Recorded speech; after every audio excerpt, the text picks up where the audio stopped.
বাংলাদেশ ও যুক্তরাজ্যের বিভিন্ন শহরের ন্যায় বিএনপির কেন্দ্রীয় কমিটির সাংগঠনিক সম্পাদক এম ইলিয়াস আলী গত মঙ্গলবার রাত হতে নিখোঁজ হওয়ায় গত বুধবার দুপুরে কভেন্ট্রি সিটি যুবদল ও বিএনপির উদ্যোগে স্থানীয় একটি রেস্টুরেন্টে এক প্রতিবাদ সভা অনুষ্ঠিত হয়।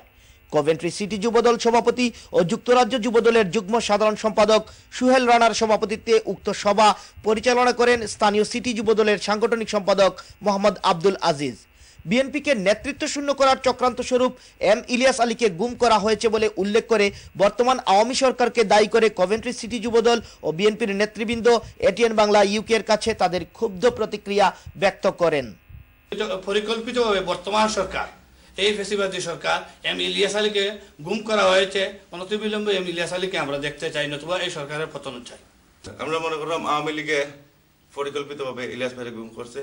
আমরা অনতিবিলম্বে ইলিয়াস ভাইরে জনগণের সামনে চাই, এটাই আমাদের চাওয়া, এটাই আমরা কাম্য।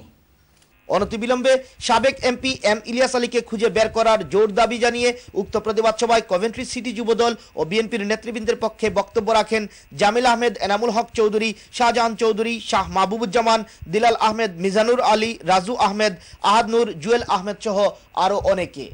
Wasiuddin Talukdar, Raihan, ATN Bangla news, Coventry.